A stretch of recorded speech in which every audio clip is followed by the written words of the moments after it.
It's the moment you've all been waiting for. Bullpen Battle League versus Queen of the Ring. Civil War. Pay-per-view on rapgrid.com.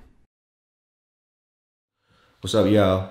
King of the Dot, Blackout 7, day 2. It was dope. I liked it better than day 1, man. I might have to go 2-1, day 2, over 2-1. I was going to put my conspiracy theory vlog in front of this video. But, you know, I figured y'all like it better as a standalone video. If you didn't get it, bro, I'm sorry. You know what I mean? If you got it, salute to you. Maybe I'll do another one like that on T-Rex and Dot Mob and shit or something. I don't know. Whatever y'all want to see, let me know. You know what I mean? I think it'll be dope. But let's get into these day 2 battles and let's talk about some shaky topics real quick. First thing, you have Chrome versus Essam. I gave it to Chrome 2-1. I thought he was more poised. I thought he just was overall more comfortable on stage. And I thought his material was good in the first and third round. I gave Essam the second. What I want to say is I think some of these dudes that are at the bunker or on battles or in venues where they're not really on stages and have to interact in a certain way with the crowd, they need to give it a shot first. Maybe do 2 or 3 battles like that. I don't know how many stage battles Essam has done in his life, but he looked a little bit uncomfortable, man. And I want to see a lot of those dudes that were excelling in the bunker or just in a venue where your feet are on the ground and there's that cipher circle around you. I want to see them excel the same way on stage as they do in that environment. It's a different way to write and it's a different way to perform. So, you know, as long as you're aware of that and you learn from your mistakes or whatever, you're going to be dope the next time around.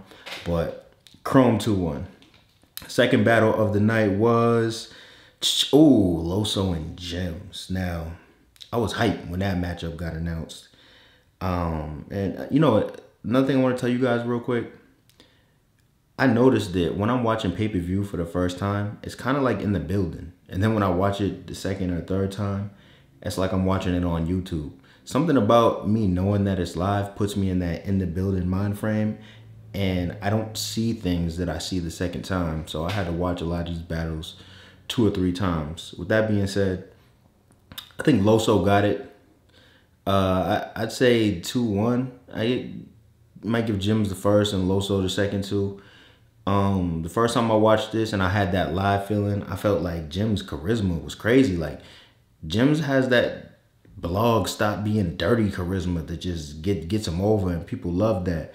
I guess the one con that I would give to having that style is people want you to say like funny, short, quick, snappy, direct things. I noticed when Gems dug a little deeper and tried to say stuff, you know, like metaphors, double entendres and stuff, people weren't reacting to that. They were acting like that's not what I want to hear from him. But when he said some of the little quick, funny joints that was a teeny bit corny, people ate it up. And I guess that's what they want to see from Gems. Loso, on the other hand, I thought his first round was real crisp. And even though he lost the charisma battle in the first round, on paper, his first round was good. And I think his third round, either his third or second, was really good too. And I just thought that even though it wasn't the greatest battle, it was a good show and it got the crowd pumped up.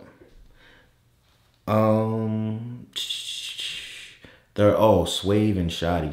Now, Swave, he disappointed me a little bit. He wasn't the same Swave, that assassin. We all know Swave is a fucking assassin. On any given night, he can be the most feared battler on the planet, the most intimidating dude. After his battle with Tank, I thought we were going to see that classic, that Swave to battle Nestle. I thought we were going to see him back on King of the Dot. He didn't really show up. I liked the mother from Get Out with the tea sippers. I thought that was fresh. Swave has always been a poet with his words. He uses a lot of alliteration. And I just like the tea sipper. Like you could have said, oh, I'll send you to the sunken place. Of course, there's going to be a bunch of lines like that. But tea sippers, I like that shit, Swave. That shit stood out to me. But I thought Shoddy got it. A lot of times people are intimidated by Swave. Either it's because of his height, because you think he's going to fuck you up in real life, or you just the Team Homie affiliate. It's just one of those things that makes people shrink against Swave. Shotty impressed me, man. He didn't shrink. He had some really good lines, and he's actually, even though I know he was dope, he's a little better than I originally thought he was, and maybe he should be in the running for that chain. Maybe not now, but he should be in the line somewhere. He should be in the King of that Chain DMV line waiting on the turn. Because Shotty's dope, man. So I have it to Shotty, maybe 3-0. I just think Swave wasn't on his best. You know what I mean? And Shotty was really good. So I gave it to Shotty. The fourth battle. Was that the 2-on-2? Yeah, it was. Oh, no. My fault. Pass and Ness Lee. Oh, good God. Pass and Ness Lee is what battle rap should be. You guys know I talk a lot about puzzle raps. You guys know I talk a lot about jokey raps and stuff like that. But battle rap, it's called battle rap. I believe that you should be able to excel at some form of rapping to battle rap. And we all know Ness and Pass are two of the best rappers in battle rap. But yo, with that being said, that was the battle of the event. I thoroughly enjoyed that from beginning to end. I liked the first 2 rounds better than the third, but the third was still solid on both. I'll probably have to edge it to Ness because I felt like there was points where Pass was out-rapping Ness a little bit, but I felt like Ness was just coming with line after line where Pass even said in the battle, like, yo, I'm trying to like out-Ness Ness, meaning I'm trying to just rap better than you, while Ness rapped well and also had lines. But yeah, just for that reason, I would edge it to Ness, but I don't even think it's an L. I don't care if, you know, whoever you thought won. I thought it was a nice bounce back for Pass because he had some rough battles lately. And Ness has been, ever since the E-Ness battle, Ness Lee has bounced back. I think Ness Lee should be in the running for the chain after some of his recent performances. And then he even did the bunker joint against Madflex, so he put in some work. Eventually, I think Pass should be there too. It just depends on the opponent. You know what I mean? But yo, that was battle of the event, and I'm glad they actually rapped. I cannot say that enough. So, battle before the main event. The only battle that I was able to actually predict, shout out to my man Hemi, if you saw the prediction blog, was the 2-on-2, which is Quest McCody and Marv 1 versus Cheddar Cheese and Carter Deems. We all knew it was going to be hilarious. I didn't get to see the very beginning when they first announced it, but I heard everyone stood up and gave the battle like a standing ovation because you just know how funny that's going to be. And I think on a card where you got a title match and some serious shit going down, some rappers on it, you got to have a funny one in there, man. And I don't think it disappointed. I thought the third round could have been a little better. But yo, the most memorable thing was when Quest was talking about how he hated Carter's Cats and he was just thugging on him, thugged out Militainment on Carter's Cat super hard. It was dope. I'm not mad if you think Carter and Cheddar won. There's something about Marvin Quest as a team is just really dope about, even if they're kind of falling off, it's like they have these little conversational things as to where they can bring it back. Like there was even a part in the battle where Quest messed up like 4 times when he was trying to impersonate Cheddar Cheese. And Marv was like, keep going, try one more time. And this was like, try one more time. I would try one more time. And it was even entertaining to see him mess it up. And then when he finally got it back, you know what I mean, they just stayed in character and executed. Marvin Quest, man, the more 2-on-2 performances that they have in this era, the more their status as one of the best 2-on-2 teams of all time is being solidified, hands down, man down.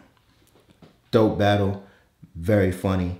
And don't sleep on the fact that Cheddar Cheese and Carter Deems can actually rap. You know, the voices, you might be like, oh, these guys are nerdy. They ain't spitters, da-da-da-da-da. Yo, if you pay attention to some of their flows, like the cadence and just the way they word things, it's very rapper-esque, man. You got to give them credit where credit is due, man. You know what I mean? Like, they nerdy with it, but they dope, man. And that's why I like both of them cats.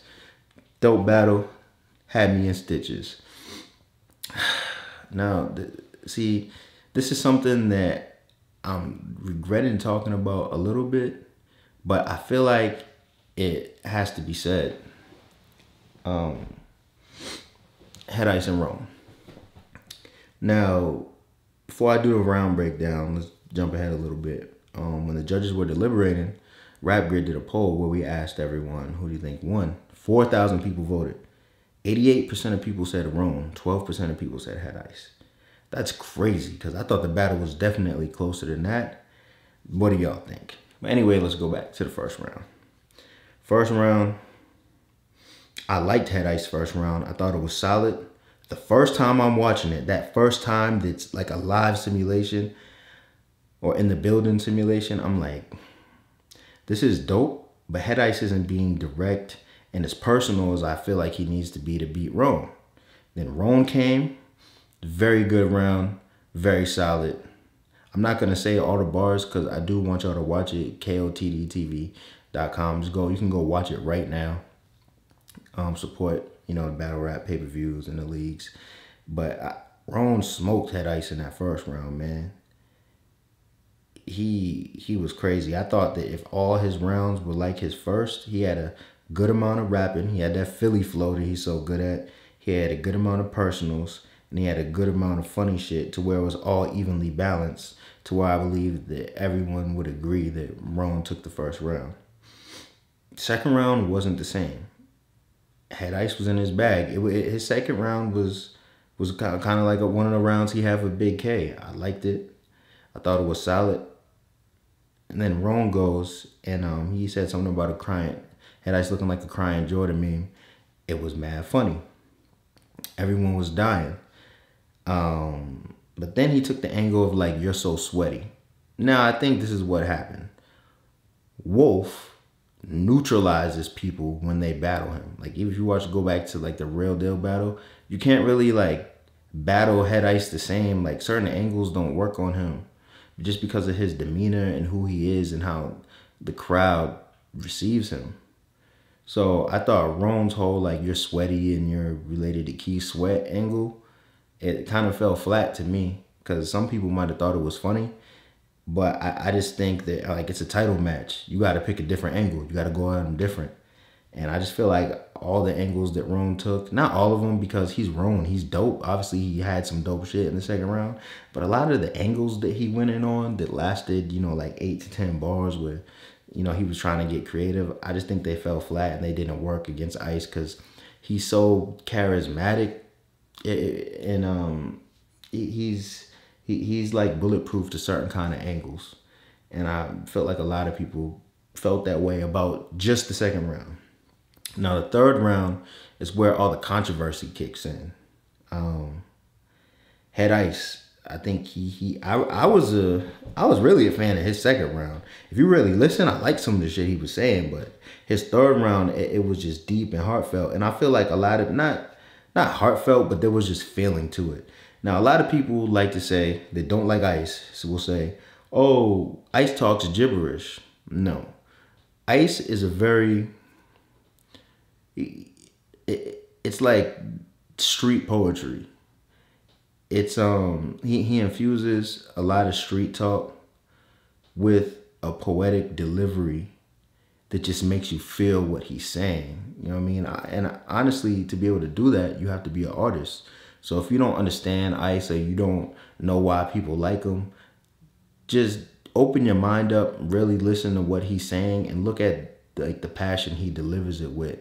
He delivers it like he means it 100% and like there's a story behind it. You know, it's like if you listen to Raekwon and Ghostface and they tell these stories, and if you just listen to them, they might sound a little funny, but if you really listen to what they're saying, you're like, yo, that's kind of dope. That's how Head Ice is to me. And if you don't get it, man, then you just don't get it. I don't know what to say. So his shit was dope. And definitely when he was talking about how Roan was saying, fuck Canada. Now, I knew that Roan had said those bars, and I recognized them when Head Ice first started saying them. But he did a great job of drawing the crowd in and delivering that part. Like, people have had angles like that before. You said you don't fuck with it. But the way he did it was just, it was just very effective. That's the best way I can describe it. He was very effective in the third round, and he made people feel him. And he connected with the crowd. From what I hear, if you were actually in the building, it was very crazy. It was crazy around just the energy in the building. So Roan goes, and I like Roan's third to be honest with you, if I was in the building off of one watch, I kind of felt like Rome was edging it. I might have voted for Rome, but that's why I watched it multiple times, and I watched it at home on pay-per-view. Rome has some dope shit in his third, but I feel like he heated up in the second half of his third. If his whole round was like the second half of his third, I think Rome would have definitely won. But I feel like the first half of his third was kind of like his second, in the where he was taking certain angles that certain type of people who were judging the battle or just fans might not feel. I'm gonna give y'all a prime example. Ron was saying his dad is from Harlem, from the same part that Head Ice is from, and he basically said, you know, my dad made it out and got this type of occupation.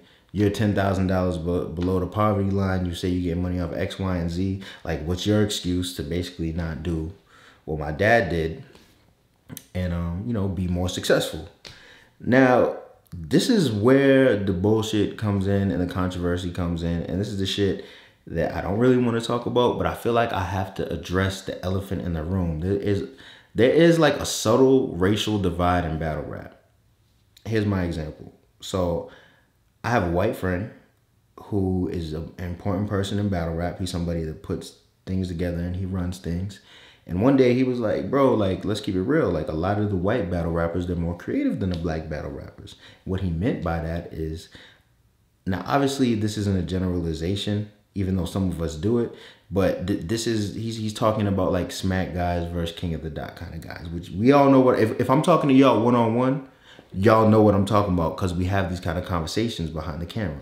Well, anyway, what he's saying is that, like, you know, smack dudes, they rap creatively about weapons and guns and what they'll do to you. But a white dude might talk about history, science, joke on you, and come back and do something else. And he was basically saying that, you know, all the best rappers have those attributes, but then you have all these middling guys that fall in the middle, and it's like you have to pick a side. It's like kindergarten. Like, you have to be team this one or team that one. Personally, I think it's corny that we're forced to pick a side or choose a team. You be like, oh, he's black, he's rapping about a struggle, he's rapping about guns. That's real shit, so I fuck with him. If anyone comes with material that's not like that, I can't rock with him because it's not real. That's one type of fan. Then the other type of fan you got is the fan that will be like, you're not creative, you're not joking, you're too serious, you lose the battle. So those are two types of fans that we're dealing with. And when this battle got announced, I said, damn, man, if they both do really good, we're going to be having this argument because there's people that's going to feel like Rome's more versatile, he's funny, and he's a little more open. And that makes him doper than Head Ice, who just talks about street shit.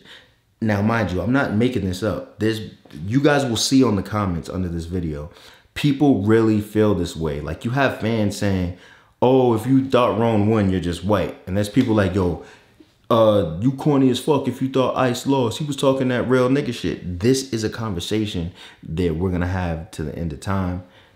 And honestly, I don't believe the kumbaya shit is like, you can't really bring it up. It's kind of corny, but I do think you have to just start looking past this one's a girl, this one's white, this one's black, because at the end of the day, even though it's good for marketing and some people play off of it, if you're an educated fan and you want to teach the new fans how to properly judge battles, you have to be like, that was a joke, but it was also a bar. It was dope. That was a joke, but it was corny. You have to know how to differentiate from different types of things so that you can judge battles that are a style clash. So that was the hard part for me, was determining what stood out amongst the style clash. Now, one thing I did hear people saying is that when Ron took the, you know, my dad's from Harlem and you're this, like, wow, it was almost like he was sending a subliminal message like, why can't you do better? You know what I mean? And then I saw people talking about white privilege versus black privilege in hip hop, and how Ron thought was ignoring white privilege and they weren't feeling the angle. Now, from knowing Ron personally, he's not like that, and I could see how it would come off like that. And it seemed like a lot of people who thought Ice won immediately shut off their ears to what Ron was saying when he started hitting those points. But we all can agree that the second half of his shit was fire. But it's just the angles, man. It's you almost had two different types of crowds that don't normally watch all the same battles viewing this, so that clash was bound to happen. With all that being said, man, after watching it a bunch of times, I just felt Ice's third round more. You know what I mean? And I really don't want to make it a white versus black thing because obviously I'm black and I'm voting for Ice. But what it came down to me was Roan took some of the wrong angles at the wrong times. But if you voted for Roan, I can't be mad at you because at the same time, I said our first watch, I would have gave it to Roan. But once I was able to watch it a bunch of times in a quiet environment and digest what was going on, I just really felt what Ice was saying more. And I felt like Ice won the second and third round.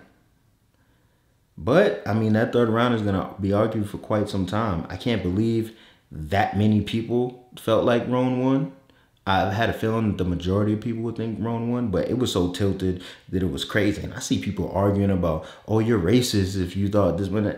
It's not about all that. It's a fucking battle, and I know that Head Ice ain't racist, and I know that Roan isn't racist. However, a lot of people were saying, oh, this is a marketing ploy by King of the Dot because they need a black champion because they don't want to be looked at as a white league anymore because they have so many black people. And of course, there's a huge black audience in battle rap. I agree. I think it's good for King of the Dot to be diverse, but I can't see them just rigging this shit. You know what I mean? Like, you know, they appointed the judges, and they let the judges pick. Now, personally, I've always thought that you should have people that are like professional judges and you don't have MCs judge, but that's a whole nother conversation for a whole nother time. But yeah, man, like I had Head Ice 2-1 in a very close battle, and I knew it was going to be controversial, but I think because all the controversy and how much people are talking about it, this one won, that one won. It makes it even more of a greater battle, and it gives it more replay value, and I do think that was one of the best battles for the chain. I think it was one of the best ones in recent memory. If I could change anything about the battle, tweak it to make it a little better, I would have liked to see Roan come with some different angles in the second round and the first half of the third. And I would have liked to see Head Ice be more personal in his first two rounds. I think if that happened, oh shit, it would have been a classic, you know? But I think it was still a good battle. Congrats to Head Ice for being the new face of King of the Dot, you know what I'm saying? Having that chain. And let's see how long he can keep it. As always, thank you guys for tuning in. And oh, yeah, there's one more thing. One more thing I want to come on. I know King of the Dot staff might watch this, so check this out. It's hard to keep doing different types of battle events, such I always do a Blackout or always do a World Domination, and have to keep coming with dope shit. I feel like storyline should be built. I always say the storyline should be built like WWF. You know what I'm saying? I'm not saying battle rap should be WWF, but I'm saying that we should build storylines because they make for better battles. So with that being said, I propose King of the Dot does a tournament. Do like an 8-man tournament. My man says 16. I don't know. That's a lot of people. But 8-man tournament between all, what do you call them? Contenders. Like, yeah, contenders. If you're contending for the chain, do an 8-man tournament, man. Let the best man win and let them get Ice at the end, man. Stretch that tournament out, man. Let them go at it. I love to see the Nestle's and the passes, and I mean, I don't know what's going on with Peanut now, but Shoddy P's, like people who just really deserve a shot at the chain that don't want to wait in line for a year and a half, man. Like I'd love to see another tournament right now. I think that would set things on fire, and I also think that that would be dope because Ice wouldn't have to defend the title right away, and people get to digest him having it, man, and he gets to be the face for a little while. So that's my proposal. Will it happen? I don't know. But yeah, Blackout 2. I like day 2 a lot better than day 1. I'm not mad at Averb for not showing up because they said he had a legitimate excuse. But what the hell is Young Ill doing, man? I'm a fan of Young Ill, man. I've been wanting to see Young Ill versus Pass since the GT days, man. And Peanut and Ness, man. Peanut, you should have just showed up to the battle. That's all I'm going to say about that. But yeah, thanks for watching. Like, comment, subscribe at Drect, at RapGrid. And if you don't know what the hell I was talking about with the conspiracy video, it should be at the end of this video. So click on it and watch it. All right, peace.